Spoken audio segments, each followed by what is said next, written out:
Hey everybody, welcome back to the channel today. We have a monumental episode today. We're going to be going through a lot of firearms litigation, and it is because we have finally hit our milestone. That's right, we are finally at 10K subscribers. So thank you all for coming along this journey with us. We certainly look forward to bringing you more information and going on that journey going into the future.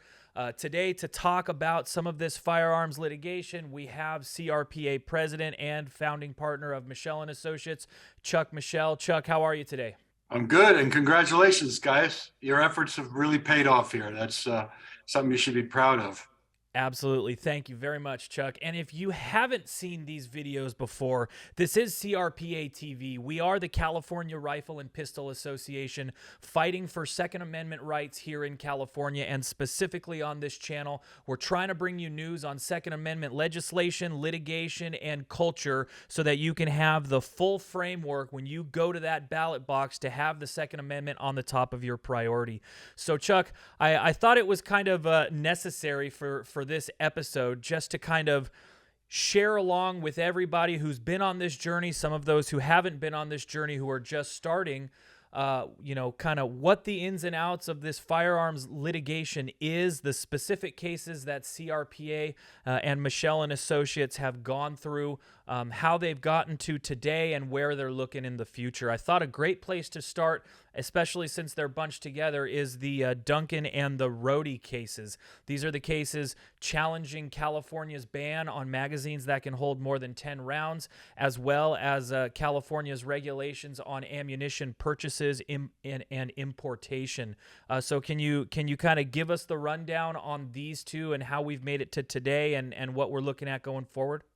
Sure. Well, let me kind of set the stage for these here. You know, the gun ban lobby, and that's what it is. It's an organized lobby that's well funded by guys like Bloomberg, wants to ban as many guns from as many people from as many places as possible.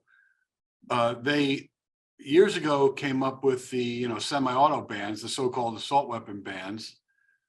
Those didn't work, as we told them they wouldn't, and they keep coming up with new concepts, new things to ban, and they justify them on the same old false narrative. But this does give the politicians an opportunity to hold a press conference and promote themselves, and our governor is a master at that.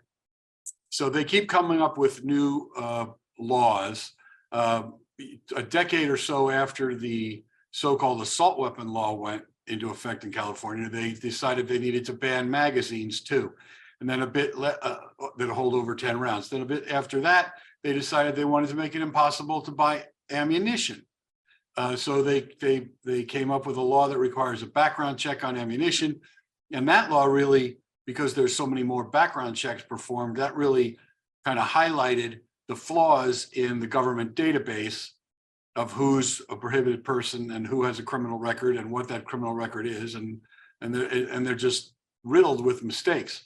So the Duncan case that the CRPA filed was the challenge to the ban on the possession of magazines that hold over 10 rounds.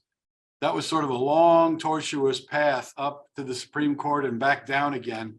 And it's back down in front of Judge Benitez now, and he's doing a reevaluation. He already declared it unconstitutional.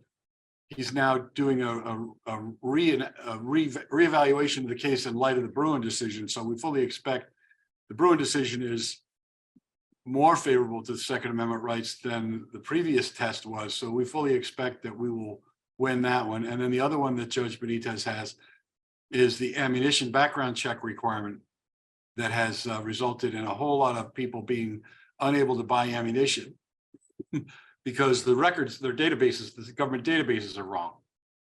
So we're waiting on opinions on those, but those just are kind of the oldest cases. Those are by no means a list of all the cases that CRPA is involved in.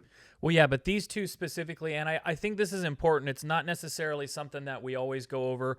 We want to talk about the finer details of the litigation, but Duncan was the lawsuit that brought Freedom Week. So we've already gotten a taste of the result that we're looking for in the Duncan case, and that is the legalization of, manufacturing, importation, and purchasing of what most of the country considers standard capacity magazines. These are magazines that can hold more than 10 rounds. There are a lot of firearms, a lot of pistols even, that come with magazines that can hold more than 10 rounds in other states.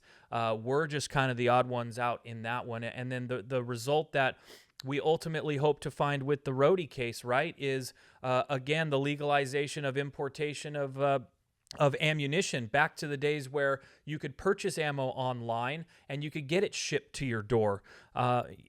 So yeah, Prop 63 was definitely a bad one, but the results that we end up looking for are these. And while it might take some time, ultimately, I think these are the results that we're looking for. But Chuck, what about Boland v. Bonta? I got to admit, the handgun roster is something that's been challenged before in California multiple times. So when Boland comes out, it's like, all right, here we go for, round 3 or round 4, and now we got Bruin on our side. We've seen the decision kind of sway, and also a point of clarification, on the channel in the past, we talked about the decision that we got on our request for an injunction. But CRPA sued the entire handgun roster. Is that correct? Can you fill us in on the story for this one? Well, our complaint challenged the roster and the procedures that the roster requires entirely, including all the testing requirements and everything that they do. But the primary challenge for our injunction was the requirement that in order for a handgun to be listed on the roster, it had to have a microstamping technology, it had to have a loaded chamber indicator, and it had to have a magazine disconnect feature. And there's no gun that has all three. There's not even a gun that really has any two. There's no gun with microstamping. So effectively, it was a handgun ban, and it dramatically reduced the number of makes and models of handguns, but pistols especially, that folks could buy in California. And anybody who's gone handgun shopping realizes that there's an awful lot of individual choices you need to make about the size, the caliber, the frame type, the grips, the sights. Handguns have to be individualized based on your personal individual circumstances. So those choices were pretty much eliminated. Not to mention, because now there's more liberal CCW issuance in California, thanks to Bruin, there's going to be a lot of people who want to buy lightweight carry firearms. And a lot of those were not available because they couldn't get on the roster. So this really opens up, our injunction opened up the market for all these types of firearms that people have been wanting for years, and that people in other states have been able to buy, thousands of different models. Now that case is on appeal. And interestingly enough, we had 24 states, 24 attorneys general from 24 different states joined in supporting us to strike down this law and urging the Ninth Circuit to affirm what the district court did and put this injunction in place. And that really kind of tells you something, the fact that these other states want to get involved, because whether we're talking about some kind of a microstamping requirement or some other manufacturing requirement, or whether you're talking about a ban on certain types of firearms like semi-automatics or a certain type of magazine that holds over 10 rounds or whatever arbitrary capacity limit they decide to put. It's not just California. They are pushing these in multiple other states, and there are a lot of states that are on our side of this that don't want to be able to pass this, but lots of states want to be able to copy what California has done and is doing. It's a blue-red situation. The blue states all want to effectively limit as many people from having as any types of guns and as many magazines and as much ammunition in as many places as they can. So it's a national battle. We're sort of the tip of the spear in a national battle for the Second Amendment rights. And lots of other states are copying us. There's litigation in other states over semi-auto bans and magazine bans, Illinois, Oregon, Washington, and other states, Maryland. So, this is all very, very important the Bolin case was a great win, and especially considering what the CRPA is doing now to force jurisdictions to issue CCWs, and that's part of the CRPA's CCW reckoning program. That we are poking these, watching what every jurisdiction does, particularly the ones that have been historically hostile to issuing CCWs, and forcing them to comply with Bruin. We have a lot more on the table coming up for that. Yeah, and I think that this lawsuit ends up being the potential conclusion of a really sour history within a supermajority of a legislature, where you can bring in a scientist that's really just an activist, right? The guy who went and testified before our legislature when they were trying to pass this law said that microstamping was readily available. He said it was good technology. We have him on record later saying that it wasn't, right? It wasn't ready for prime time. It has a lot of flaws. And right. we even got an amicus brief from the makers of the new so-called smart gun, the BioFire, I think it is, where it will be ergonomically unlocked, which that's another topic, whether or not those make sense. But that should be something that consumers can choose if they want to. It just shouldn't be something that a state forces you to buy, or any government forces you to buy. So, and that's something that the makers of the BioFire pistol said in their brief. This should not be mandated. This is something that consumers should have a choice for, along with all their other choices of different makes and model firearms. And if it's right for their personal circumstances, then they can choose it. But otherwise, they choose something more conventional. Right, but then you use that testimony and you basically create a situation where your true colors come out, because forcing that upon the California people doesn't allow them to buy new firearms. And you got to think that they knew that when they did it. It's just an avenue to be able to do that. So really glad to see the progression there. And this one feels like it's moving pretty fast. You said it was on appeal. I think if I remember correctly, that one's going to be heard at the Ninth Circuit next month, correct? I believe it's in August. It's coming up fast. That's relatively short time. Yeah, definitely. So we'll definitely keep you guys posted on that one as the oral arguments and then ultimately the decision comes out. What about the big one from last year? We had Gavin Newsom come out with his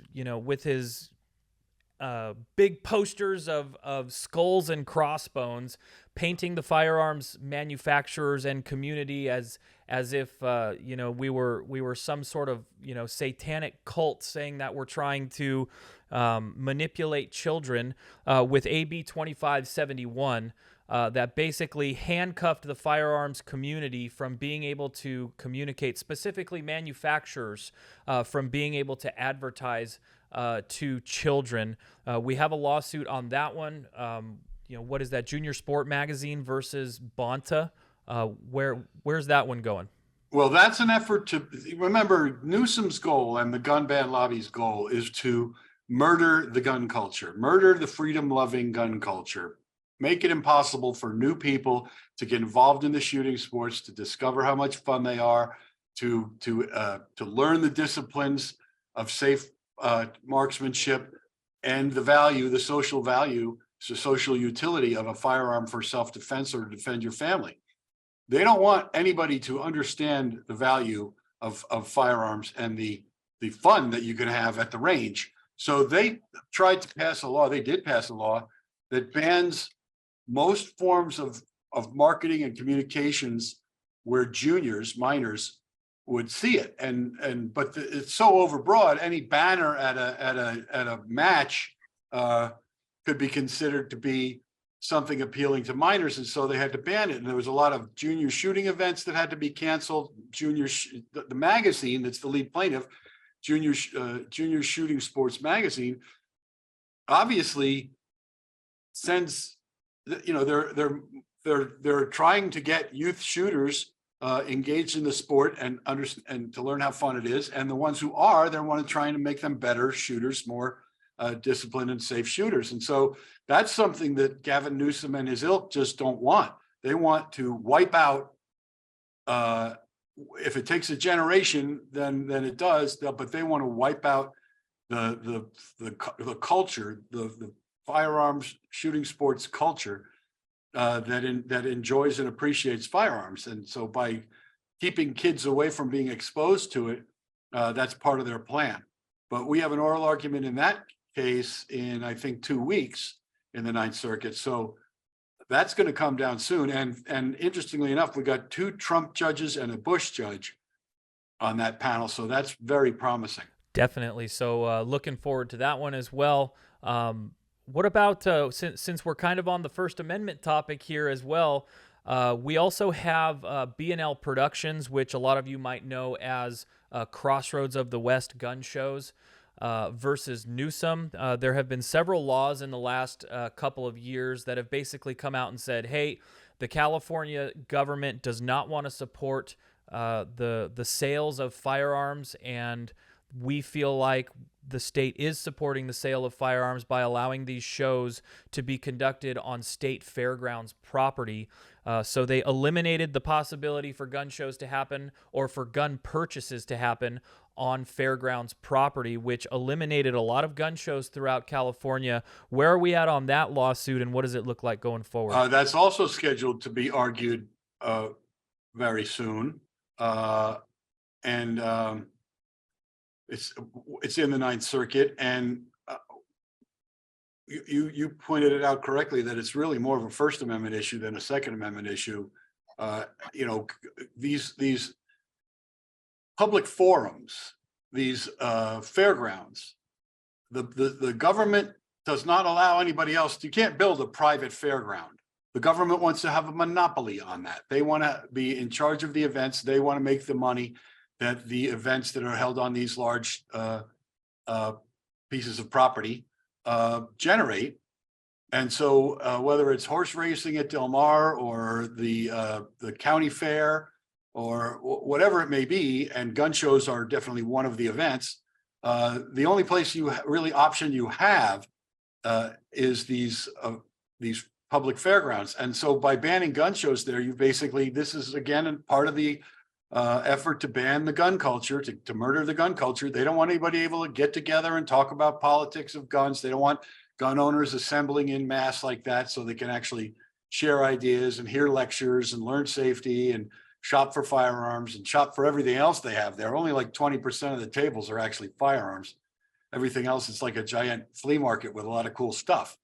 But they don't want that. They don't want us to be able to congregate like that, get together and talk to each other. So they've tried to ban those. And they wrap all this stuff in the false flag of public safety as if what they're doing is about public safety. There's never been a crime. There's no crimes committed at gun shows. There's a heavier police presence at gun shows than any other event, that happens anywhere. There's state and local police at every gun show, inspecting what's being sold on the tables and keeping an eye on things. But they just try and everything is an effort to demonize gun owners and any event that gun owners participate in and any firearm that gun owners find the most appealing. They don't want you to be able to get it. They don't want you to be able to go there. So we're very hopeful that gun show, we remember we won about 3 years ago, the first time they tried to ban the gun show at Del Mar on First Amendment grounds. And then they changed the law and banned basically gun shows at every state fairground. And so we had to challenge that one again. So that's working its way up, but we're very hopeful that we're going to bring that back again. And I'll be asking everybody to, go patronize go to your local gun show and see all the stuff and buy some stuff and buy a ticket to get in and support the Crossroads of the West and any other gun show that's out there trying to kind of make the venues available for gun owners to get together in. Absolutely. And these are some of the bigger lawsuits. They are not the only lawsuits that are current, but let's take a look into the future. I've already mentioned we've got a supermajority here in California. We are looking at SB 2 which last year was SB 918. This is a piece of legislation that's really targeting CCW holders, which is mildly convenient, right? Because if we're going to make California safe, let's go ahead and target with regulations the community that commits the least amount of crimes, and make it more difficult for them to obtain a CCW. And even if they do obtain that CCW, let's make it impossible with sensitive places for them to carry their firearms anywhere. Where do you see that one going down in the future? I know this is something that we're already kind of preparing for on more local levels. Can you talk about that really quick? Well, yeah, I mean, the whole hostile reaction to the Bruin decision that's been taking place in California and other, let's call them blue states, is to try and, okay, begrudgingly they have to issue CCWs, but let's make them useless, make them hard to get, first of all, and then useless if you have one. And so they set up all kinds of barriers, psychological tests, background checks, high fees, long wait times, some of these jurisdictions to get a CCW, but we're pushing through that, as I mentioned earlier, the CCW Reckoning Project. And a lot of jurisdictions have come around. In fact, there'll be an article in the next Firing Line magazine about this, about some of the successes we've had. But the point is, there's more CCWs being issued than ever before. In fact, back around the time we had the Peruta case, which was 2016, I think, we won at the 3-judge panel that was challenging the may issue system. We won the good cause requirement. We won at the 3-judge panel and then lost en banc. But because of the way the 3-judge panel decision was written, and because of CRPA's efforts to get the word out to issuing authorities, sheriffs and police chiefs, a lot of jurisdictions effectively went shall issue. They were accepting self-defense as good cause when you needed to have a good cause. And so around the time of Peruta, there was about 100,000 CCWs. Then last year, when the DOJ leaked all the data about CCW holders, there was about 220,000. And now in the last year or so, it's gone up to about 300,000. Now we need 1 million or more. We need a couple million. And that's what CRPA will be pushing towards. And then we'll see, as they've already learned in other states, crime goes down, violent crime goes down because, I've always said if about 5% of the people get a license in any given population, that's a rough estimate. But if 5% of the ducks might shoot back, nobody's going duck hunting. So the violent crime goes down because those potentially armed citizens who bad guys don't know who's armed or not, are a deterrent to violent crime. And they know that if they try and pull something, they may get shot. And there's already been multiple examples in other states and in California where an armed citizen has stopped, a violent crime and things from getting worse. So this is all part of pushing those CCWs in every jurisdiction that we can. And then the state's response to that is, well, we're going to designate, the Supreme Court said you could you could make a license invalid in certain sensitive places, like government courthouses, legislative, the Capitol. But they want to take that and drive a truck through it and say, every park, every beach, every bus, every place where the public gathers is a sensitive place. And your CCW is invalid there. And what that effectively does is make it impossible to drive through town with your carrying legally with your CCW without breaking the law. So the SB2 does that, and it also makes it difficult to get a CCW by increasing the cost and the time and the effort that you have to put in to get one, the training. They just want to make it as hard as they can to get one, and then they want to make it as limited as possible in terms of where it's valid. We were ready to file after 9/18 last year, and we're going to file a lawsuit against SB2 before Newsom's signature, before the ink is dry on Newsom's signature. So that's coming soon, and we could use some support for that to get ready for that. But we want to have it ready. We anticipate that's his little baby. He wants that bad. So I think he's going to pull out all the stops to get it passed this year. And so we want to be ready for that, to file it file our lawsuit and an injunction request immediately as soon as he does. And on a related topic, some other jurisdictions are trying to play the same games, like San Francisco right now has a sensitive places ordinance that is being pushed, which would make almost the entire city of San Francisco a sensitive place where your CCW is not valid. And we're getting a lawsuit ready to file there. I'm sending a pre-litigation demand letter to the city of San Francisco today, telling them that we're going to sue them and telling them what Bruin said, that you can't just, Bruin said, the famous quote from Bruin was, you can't designate the entire island of Manhattan as a sensitive place just because the public goes there and it has a police presence. So you have to be very selective in what is and is not a sensitive place where a CCW is no good. And these cities are pushing the envelope as far as they can to designate as many places as quote unquote sensitive as they can, so your CCW will be worthless. And it's all about just making it too much trouble. That's what it's always been.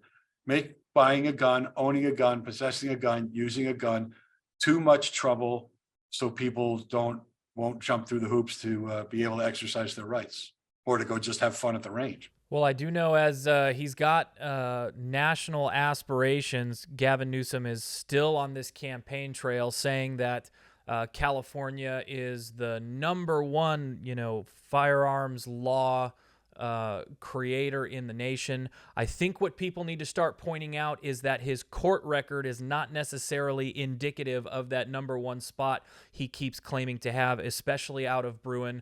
We've gotten a lot of good decisions. I know that they're still in court as they get appealed, but they're not getting appealed by us. They're getting appealed by the state because the decisions that are coming down are in our favor. Chuck, I really appreciate the information, and I really appreciate you coming on to celebrate with us. Thank you very much. Congrats again, guys. You're doing great. Keep it up. And folks, if you're out there, get your friends to subscribe. Get your family. Let's get up to 100,000. All right, then we'll really have a lot of influence on the policies that are and the politicians who are trying to take away your rights. I couldn't agree more. Thank you very much. And thank you for watching and help making this milestone possible for us. As I say in every video, I ask you to like, share, and subscribe. We're trying to get this information out to as many people as we can. We can't do it without you. So on these occasions, I definitely want to say thank you for liking, sharing, and subscribing to these videos. It's really helping us, and we look forward to continue climbing up the ladder with these subscriptions to get this information out to as many people as we can. Thanks, everybody, and we'll see you on the next one. Hey guys, because we didn't address this in the body of the video, I do want to say it now. We are still pulling the winner for our Springfield XD 10,000 subscriber giveaway. The way we're going to be getting in touch with the winner is through YouTube. So if you see a CRPA TV subscription on your YouTube channel, that means that you're the winner. You can get a hold of CRPA then through contact@crpa.org. That's an email address. Go ahead and shoot us an email, and we'll make all the arrangements to get you that giveaway firearm. So be sure to do that, and we will be announcing the winner on our next video. Thanks, guys, and we'll see you again on the next one.